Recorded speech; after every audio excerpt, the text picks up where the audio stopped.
Sampan dihantam gelombang besar, satu nelayan di Kota Kupang meninggal dunia.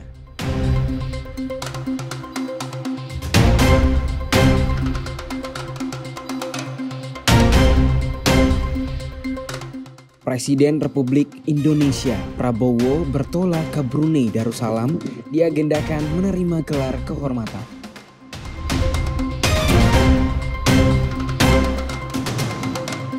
Klinik Dewanta Mental Health berhasil memulihkan satu pasien asal Sabu Bernanda Swadu yang mengalami gangguan jiwa selama 25 tahun.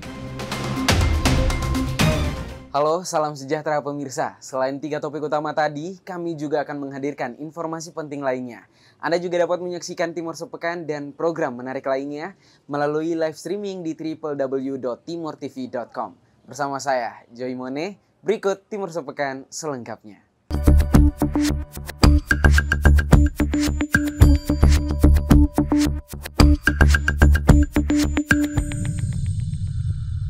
Seorang nelayan atas nama Redi Baiveto, 25 tahun, warga Oesapa, Kota Kupang, ditemukan meninggal dunia akibat perahu yang mereka tumpangi pergi melaut dan terbalik dihantam ombak besar.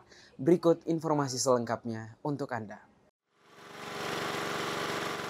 Awalnya, ketiga nelayan atas nama Jeffrey, Eka, dan Redi Baiveto dari PPI Oeba menggunakan perahu sampan menuju kapal yang sementara berlabuh di tengah laut. Naas, sebelum mencapai kapal tersebut, sampan mereka terbalik dihantam ombak besar dan arus laut yang kencang. Mereka mencoba menyelamatkan diri dengan cara berenang ke daratan. 2 temannya berhasil selamat dan Redi Baiveto ditemukan tewas tenggelam. Menurut kapten kapal Cornelius, sampan yang ditumpangi oleh rekannya terbalik karena dihantam gelombang dan arus kencang. Ketiga rekannya bisa berenang, namun saat itu arus laut yang sangat kuat membuat salah satu rekannya itu tidak dapat menyelamatkan diri. Jadi yang beta dengar cerita dari yang ada 2 orang yang dia kawan tadi itu bilang gelombang tinggi.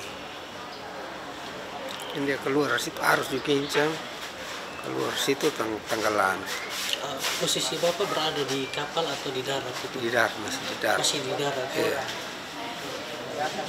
Terus ada berapa penumpang yang kecelakaan itu? Berapa Ada penumpang? 3 orang pakai kapal apa? Pakai sampan? Pakai sampan.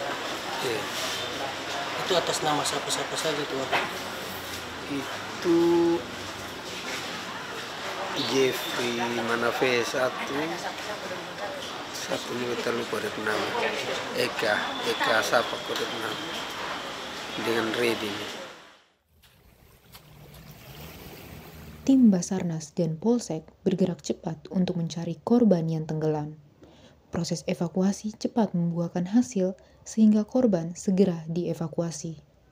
Saat ini, jenazah korban sementara berada di kamar jenazah Rumah Sakit Bayangkara Kupang untuk menunggu tindakan medis dan akan dibawa ke rumah duka oleh keluarga. Dari Kupang, Tim Liputan Timur TV melaporkan. Untuk menumbuhkan toleransi sejak dini, Gubernur NTT meluncurkan sekolah keberagaman pertama di Kota Kupang. Sekolah ini sekaligus juga menjadi simbol pendidikan yang merangkul semua perbedaan. Untuk memperkuat toleransi dan pendidikan multikultural, Gubernur Nusa Tenggara Timur, Immanuel Melkiades Lakalena, resmi meluncurkan sekolah keberagaman di SMA Negeri 5 Kota Kupang. Sekolah ini dirancang sebagai ruang belajar yang mempersatukan peserta didik dari lintas agama, suku, dan budaya. Melalui kurikulum moderat dan aktivitas inklusif, sekolah keberagaman diharapkan menjadi contoh nasional dalam membangun perdamaian sejak usia dini. Peluncuran ini diharapkan mendorong lahirnya generasi yang tidak hanya cerdas, tapi juga memiliki kesadaran akan pentingnya hidup bersama dalam perbedaan. Pemerintah Provinsi NTT menyatakan komitmen untuk mendukung program ini secara berkelanjutan. Kami berharap agar peserta didik tetap dibekali dengan sangat kuat untuk nilai-nilai kebudayaan dan kemanusiaan. Penerapan toleransi di lingkungan sekolah, kita pastikan bukan hanya untuk mencegah konflik, tapi juga bagian dari pembentukan karakter peserta didik agar menjadi peserta didik dan warga negara yang bijak, terbuka, dan dapat menghargai perbedaan. Kehadiran sekolah keberagaman ini menjadi langkah strategis dalam menjawab tantangan polarisasi dan intoleransi di era modern. Kota Kupang kini menjadi simbol harmoni yang dibangun melalui pendidikan. Dari Kupang, Tim Liputan Timor TV melaporkan.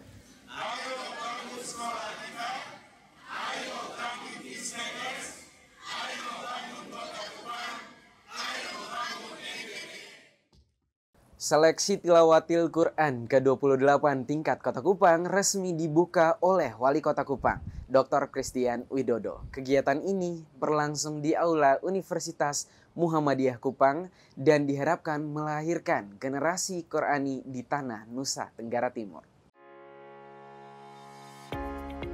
Seleksi Tilawatil Quran atau STQ ke-28 tingkat Kota Kupang resmi dibuka oleh Wali Kota Kupang, Dr. Christian Widodo. Dalam sambutannya, Wali Kota menyampaikan bahwa ajang STQ tidak hanya menjadi wadah pencarian bibit unggul Qori dan Qoriah, namun juga menjadi momentum mempererat tali persaudaraan di tengah kebinekaan Kota Kupang.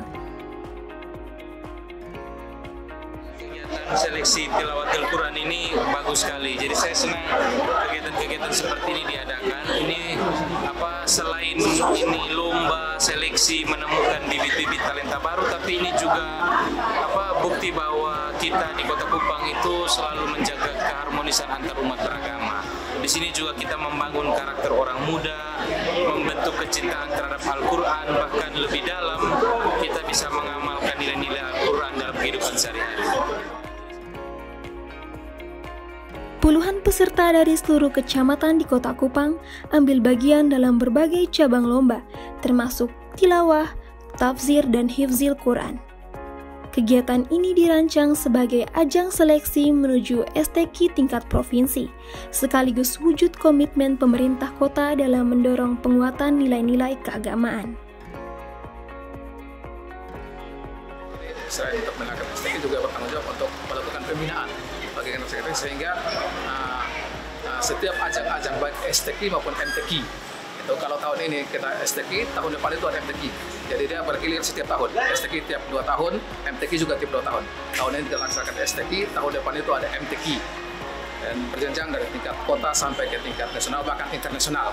Jadi harapannya bahwa kami memiliki tantangan besar untuk bagaimana membina generasi muda, terutama generasi muda Islami, bagaimana untuk bisa lebih baik daripada untuk membaca seni baca Al-Quran maupun hafalan dan juga memahami nilai-nilai Al-Quran, nilai-nilai yang terkandung dalam Al-Quran. STQ ke-28 ini diharapkan melahirkan generasi Qurani yang tidak hanya mahir melantunkan ayat, tapi juga menghidupkannya dalam kehidupan sehari-hari. Dari Kupang, Tim Timor TV melaporkan. Presiden Republik Indonesia Prabowo Subianto bertolak ke Brunei Darussalam. Diagendakan menerima gelar kehormatan dan informasi selengkapnya akan hadir sesaat lagi. Tetaplah bersama kami.